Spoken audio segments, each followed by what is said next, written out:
Well, hey there. You have stumbled into Sister Sharpen Sister, where three sisters get together each week and talk about first one thing and then another. Welcome to Sister Sharpen Sister. My name is Karen. I am joined by Dalena and Shelon, and we are all tired and sleepy. But our topic of today is music and or sound therapy. And we'll get into both. This will probably end up being a three-part series because there is a lot to unpack when it comes to this topic. So here in our first episode, we are going to talk about what is it, how it got started. Let me look at my notes. Yeah, basically just what it is and how it got started. Dee Dee, what did you find? Oh, wow. Well, after I stopped going off course and looking up how aspirin is made and do they actually use willow bark for it, which they don't. Um, So many rabbit wow, I holes. mean, yes, there are a lot of rabbit holes with this, and I was like all kinds of tendrils coming out from it. It's a very interesting and very intense topic Yeah, it is. because, and something that I was questioning was music therapy, sound therapy, are they the same thing? Not exactly, but they kind of are, but not exactly. Right. Because Well, it's like this. All music is sound, but not all sound is music, exactly, and right? that's exactly what I was going to say. But at the same time, there are some sounds that are not quote unquote music, which are relaxing. Right. Because Karen and I briefly talked about the sound of rainfall. Hmm. So that's not music, but it is a comfortable and pleasant sound. So and it's considered white noise, and it's also known to help reduce anxiety in some people and even reduce blood pressure and things like that. So sound therapy and music therapy, even though they're not exactly the same things, they are intertwined. Right. Gotta run through my stuff here. What do you think about it, Shalon? When somebody says music's therapy or sound therapy, what do you think about? Well, I don't think of like specific songs or anything like that, but I do think of like classical music. Mm-hmm. I do think of nature music, and I think of the white noise as therapy.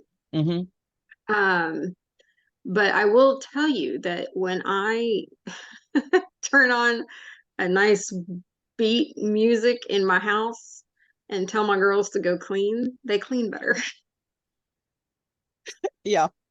Well, you think about it too, not only with house cleaning, but you can use music when, if you're sad, you Mhm. go to your favorite playlist and play that. It can help lift your mood.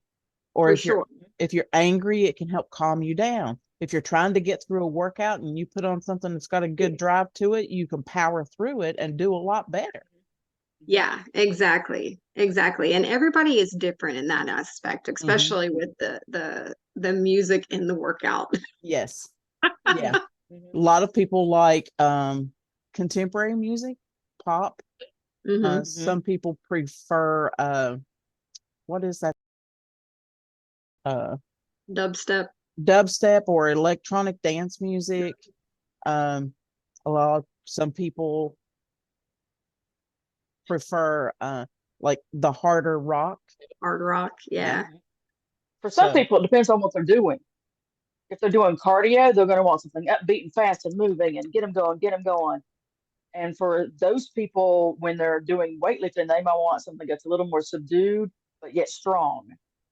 I have to be careful with the beat when I'm doing cardio because I tend to try to the match it. whole yeah.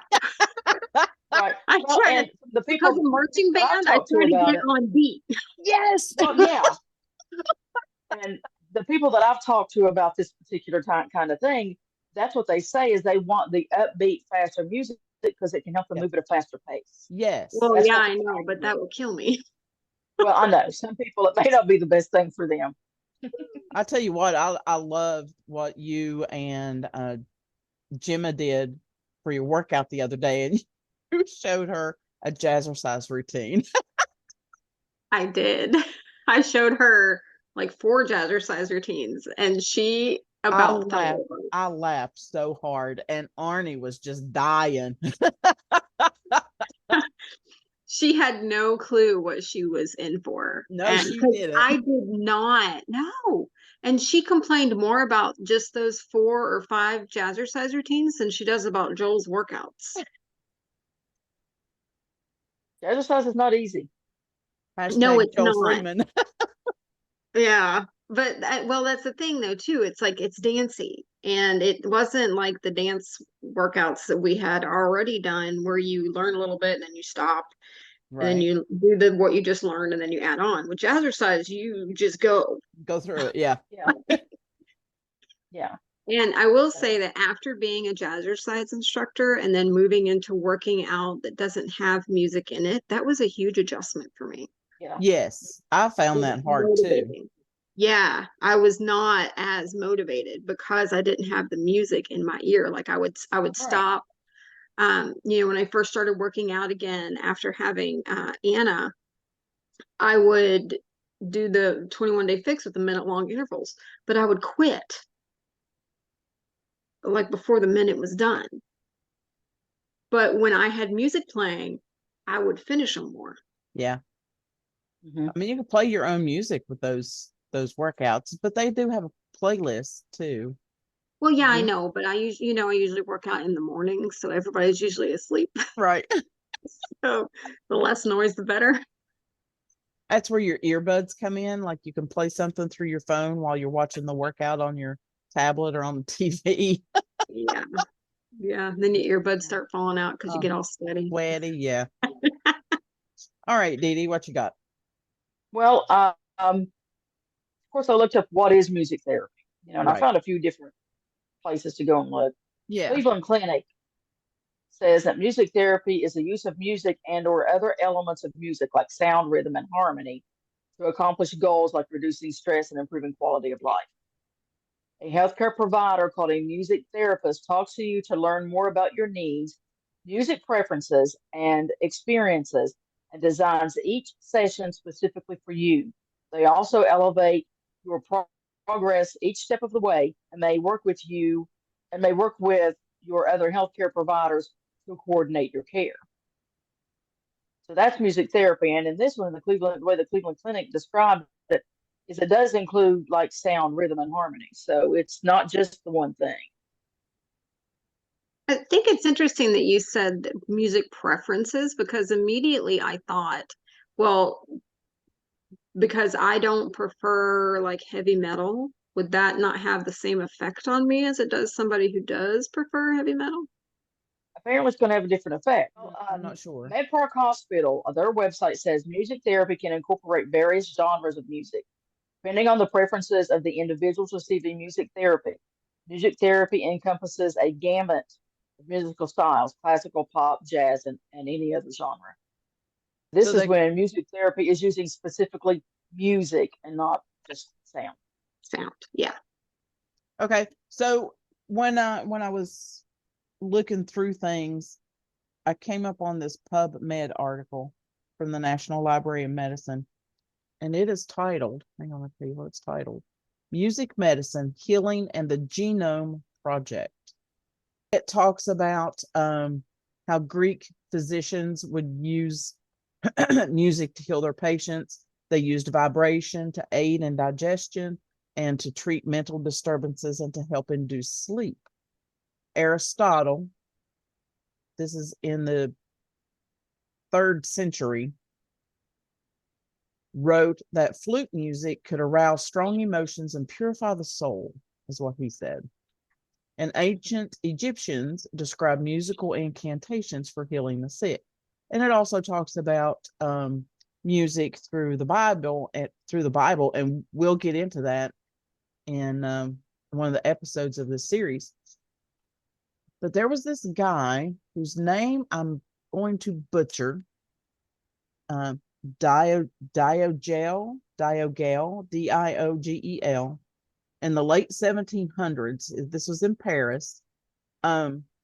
Used drums and recorded that the physicians, his patients, when they were listening to drums and music, that it affected their blood pressure, cardiac output increased, and pulse rates decreased, and that the parasympathetic system was affected. That's in the 1700s.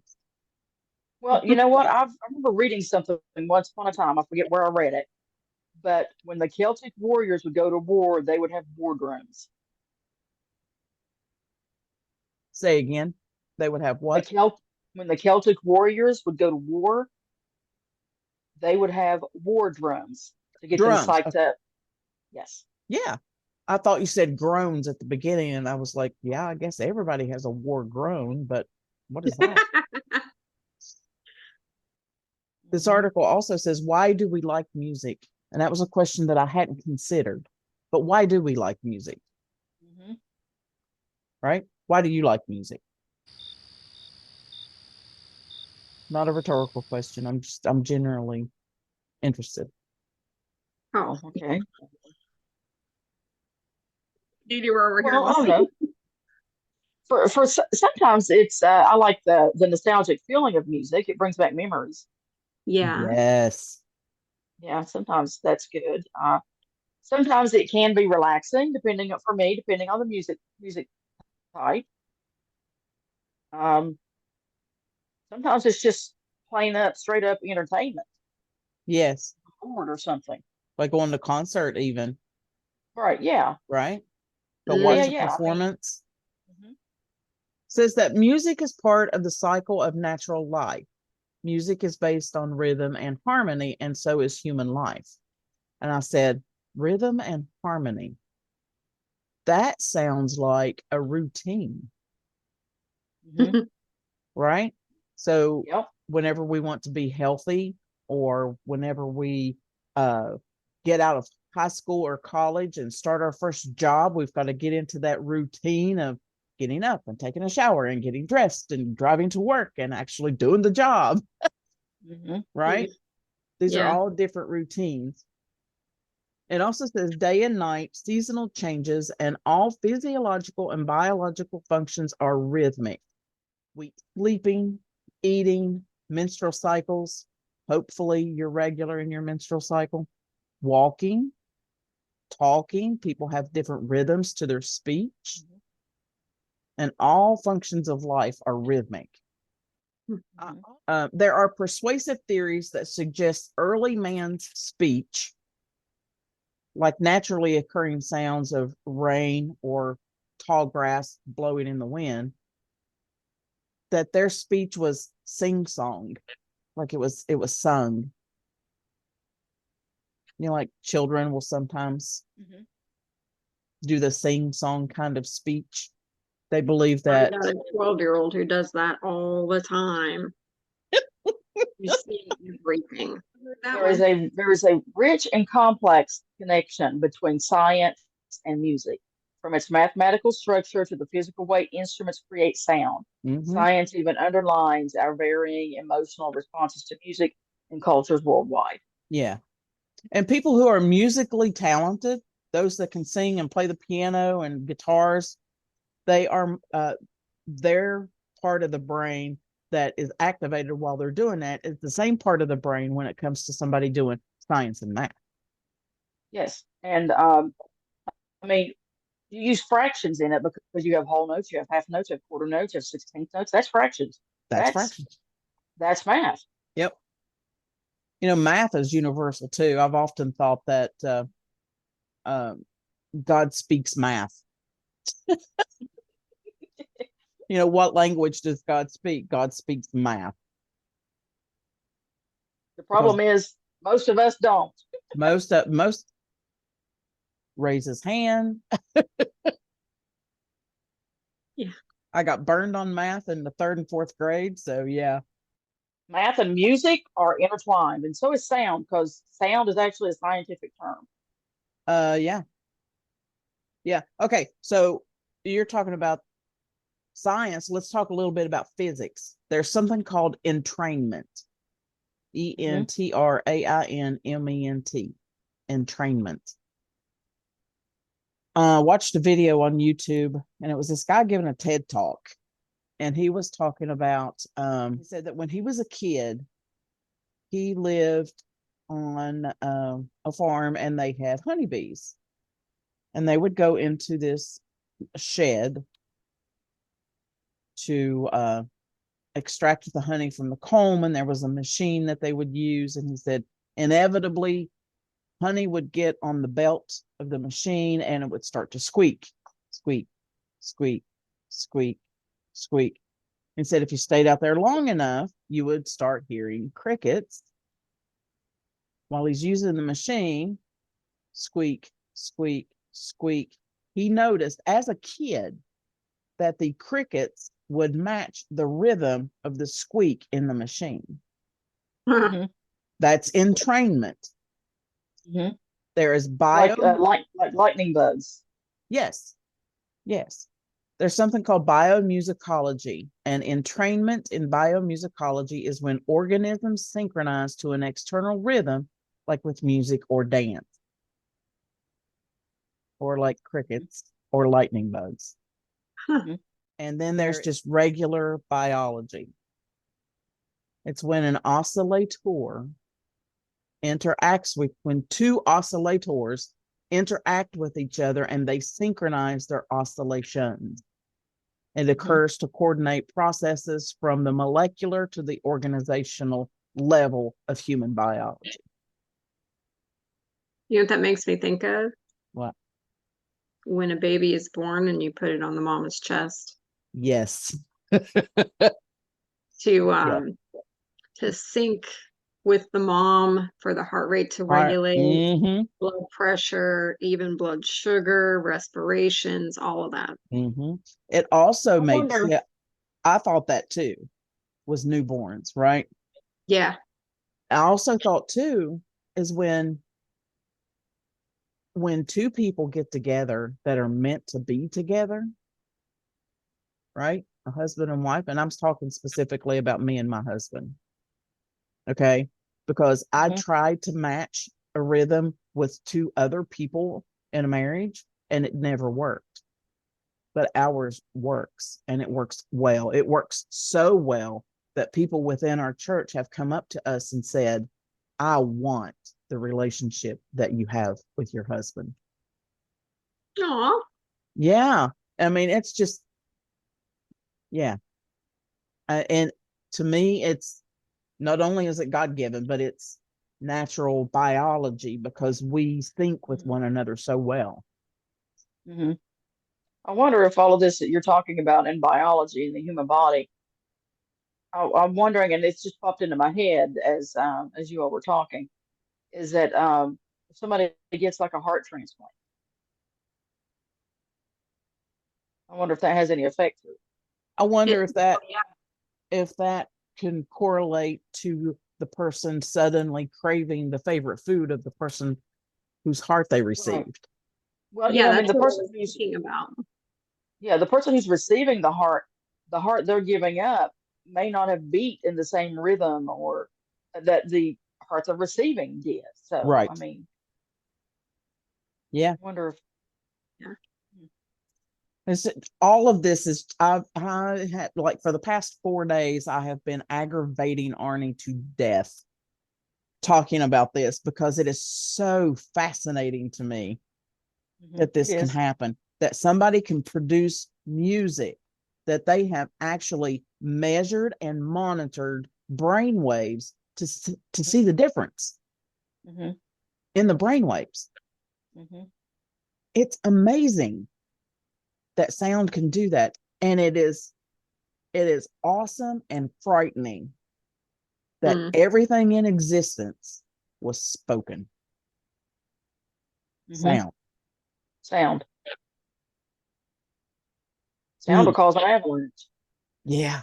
That gives me chills. It gives me chills. See. Okay. One thing that I wanted to mention was that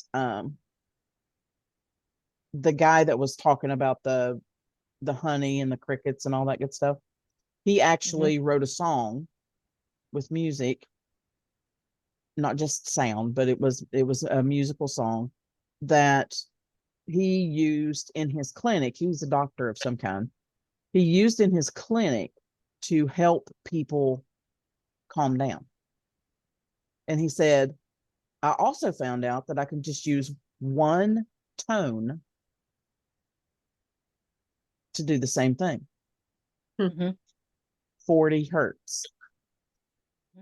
Yeah, I found an article on PubMed where they did an experiment where they tuned music to 440 hertz versus 432 hertz, because people are saying that, let me find it, let me get the wording right. 432 hertz is said to be mathematically consistent with the patterns of the universe. But I did not find any scientific evidence of that. I looked, did not find any scientific evidence of that. But PubMed is science. And they did the experiment, and it was a crossover pilot study.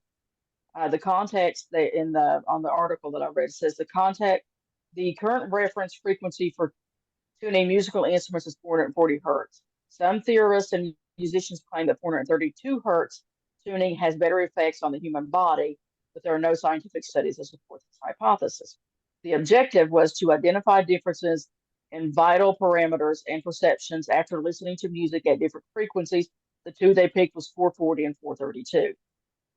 The results: 432 hertz tuned music was associated with a slight decrease of mean systolic and diastolic blood pressure values, although not significant, a marked decrease in the mean of the heart rate, and a slight decrease in the mean respiratory rate values. The subjects were more focused about listening to music and more generally satisfied after the sessions in which they listened to 432 hertz tuned music.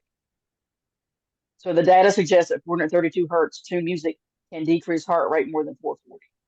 Well, I was going to say, when they pick people for these studies, they pick people who are healthy. They don't pick somebody who has high blood pressure to see if it helps decrease. So somebody with high blood pressure, it may decrease more than just a slight amount. Yeah, well, that's because if they do that, then they would have to say that you could use this instead of their pills. Well, scary. You hit that nail on the head. Yeah, well, it's a crossover pilot study. So it's a pilot study, meaning they're just, at this point, they were just starting to do it. Right. And the dates on the website that I found were for the years 2019 and 2020. Right. Now, in 1939, there was an international conference held in London, and they recommended that the sound tuning systems that were different all over the world, like you had musicians in the 1800s, like Mozart, and whenever he was around, Beethoven, and all these people, they tuned their instruments differently in different countries. So in 1939, there was an international conference held in London, and whoever was at that conference decided that the A above middle C would be tuned to 440 hertz. And so they made a compromise because other countries had different frequencies that they were using, and they wanted all of this music to sound the same whenever these people would perform it. So right, because if they were going to perform Mozart in Spain and then Mozart in Argentina, they wanted the music to sound the same. Right. Yeah. Yeah. It should have the same tonal quality. So that's why they did that. Okay. Yeah. Do we have anything else? Well, this is from a BBC report. Okay. That they would use the song Enter Sandman by Metallica. The theme from Barney the Dinosaur, and the theme from Sesame Street, along with sleep deprivation to culturally offend Iraqi POWs. Really? Yeah.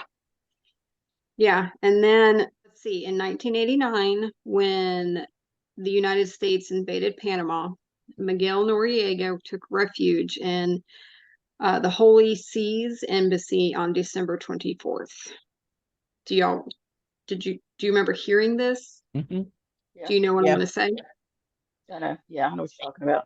Yeah, they surrounded the embassy, played hard rock music like Van Halen's Panama. They played the Howard Stern show, and and on January 3rd, 1990, he surrendered. That's enough. Yeah. Right, which I was like, that's so interesting. It is interesting. Yes. It's funny. Well, yeah. Funny to us. Yeah, it's funny to us, but Now, music therapy versus sound therapy. What I found on a website, verywellmind.com, they say that music therapy and sound therapy or sound healing are distinctive, and each approach has its own goals, protocol, tools, and settings. Music therapy is a relatively new discipline, while sound therapy is based on ancient Tibetan cultural practices. Mm-hmm. Singing bowls. bowls, yeah. Sound therapy uses tools to achieve specific sound frequencies, while music therapy focuses on addressing symptoms like stress and pain. That's the basic difference. All right. Next time, we are going to talk about. I have to find my notes. History. Yes. History is next. We're going to talk about ancient uses of sound. We'll get into some biblical references and some East Asian and Eastern medicine. And we're also going to talk about Stonehenge. One of my personal favorite places. Talk to y'all next week. Okay. And in chat. Okay. Bye. I love you guys. Love you. Thank you for listening to this week's episode of Sister Sharpen Sister. Follow us on Instagram at Sister Sharpen Sister and join the conversation by sending us an email to sharpsistertrio@gmail.com. Talk to you later. Bye.